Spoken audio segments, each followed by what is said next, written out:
এই মুহূর্তের গুরুত্বপূর্ণ খবর, এসএসসি চাকরিহারাদের জন্য স্বস্তির খবর। শিক্ষামন্ত্রী ব্রাত্য বসুর আশ্বাস।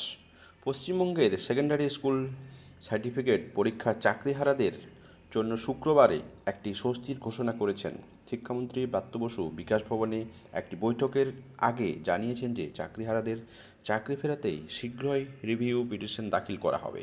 তিনি আরও বলেন, সবাই নিজের যোগ্যতায় বেতন পান, সেক্ষেত্রে যতদিন বিষয়টি সিদ্ধান্ত না হচ্ছে ততদিন চাকরিহারারা বেতন পাওয়ার অধিকার আছে। এই ঘোষণার ফলে চাকরিহারা শিক্ষকরা আপাতত বেতন বন্ধর ভয় থেকে মুক্তি পেয়ে গেছেন, যা গত কয়েকদিন ধরেই তাদের মধ্যে উদ্বেগ সৃষ্টি করেছিল।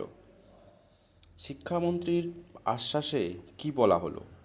শিক্ষামন্ত্রী ব্রাত্য বসু শুক্রবার 2টোর দিকে বিকাশ ভবনে চাকরিহারা শিক্ষকদের সঙ্গে বৈঠকের আগে একটি গুরুত্বপূর্ণ বক্তব্য দেন। তিনি বলেন, চাকরিহারাদের চাকরি ফেরার আগে আমি শীঘ্রই রিভিউ পিটিশন দাখিল করব। তাদের যোগ্য ও কাজের মূল্যায়নের ভিত্তিতে বেতন দেওয়া হচ্ছে এবং যতদিন বিষয়টি চূড়ান্ত সিদ্ধান্ত না হচ্ছে ততদিন তাদের বেতন পাওয়ার অধিকারটুকু অটুট থাকবে। এই বিবৃতি চাকরিহারা শিক্ষকদের জন্য একটা বড় স্বস্তির সংবাদ, যারা গত কয়েকদিন ধরেই স্যালারি পোর্টালের নাম যুক্ত করা হয় এবং বেতন হোল্ড করার আশঙ্কায় ছিলেন। তিনি আরও জানান যে শিক্ষা দপ্তরের এই বিষয়টি সক্রিয়ভাবে কাজ করছে এবং চাকরিহারাদের সমস্যা সমাধানের রাজ্য সরকার প্রতিশ্রুতিবদ্ধ। এই বৈঠকের মাধ্যমেই শিক্ষামন্ত্রী চাকরিহারাদের সঙ্গে সরাসরি আলোচনা করবেন, যা তাদের জীবিকা নিশ্চিত করতে একটা গুরুত্বপূর্ণ পদক্ষেপ হিসাবে দেখা যাচ্ছে। প্রধান শিক্ষক ও চাকরিহারাদের কী প্রতিক্রিয়া? প্রধান শিক্ষক সংগঠন নেতা চন্দন মাইতি এই ঘোষণাকে স্বাগত জানায়। তিনি বলেন, শিক্ষামন্ত্রীর এই আশ্বাস আমাদের জন্য একটা বড় সংবল।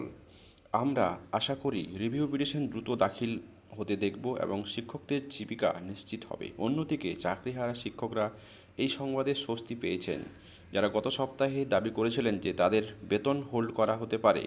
একজন চাকরিহারা শিক্ষক জানান, আমরা শিক্ষামন্ত্রীর কথা শুনে আশ্বস্ত। আমাদের বেতন চালু রাখা হলে আমরা আমাদের কাজে আরও উৎসাহিত হব।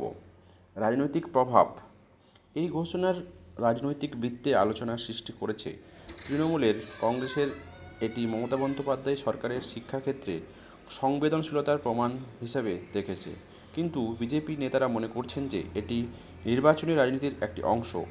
একজন বিজেপি নেতা বলেন, শিক্ষামন্ত্রীর এই ঘোষণা ভোটের আগে শিক্ষকদের ভুলিয়ে রাখার চেষ্টা, তবে এটি দীর্ঘমেয়াদী সমাধান নয়। সাংবাদিক মাধ্যমে এই সংবাদ মিশ্র প্রতিক্রিয়া দেখা দিয়েছে। শিক্ষামন্ত্রীর সিদ্ধান্ত শিক্ষকদের জন্য স্বস্তির খবর, তবে রিভিউ পিটিশনের ফলাফল কী হবে তা দেখা হবে।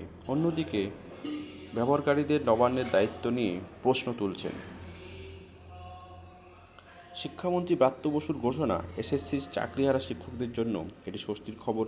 বেতন বন্ধ হওয়ার ভয় থেকে মুক্তি পাওয়া গেছে এবং রিভিউ পিটিশনের প্রক্রিয়া তাদের জীবিকা নিশ্চিত করতে সাহায্য করবে। তবে এই প্রক্রিয়ার সফলতা রাজ্য সরকার দ্রুত কাজের উপর নির্ভর করছে। আগামী দিনগুলোতে বৈঠকের ফলাফল এবং রিভিউ পিটিশনের অগ্রগতি শিক্ষকদের ভবিষ্যৎকে নির্ধারণ করবে।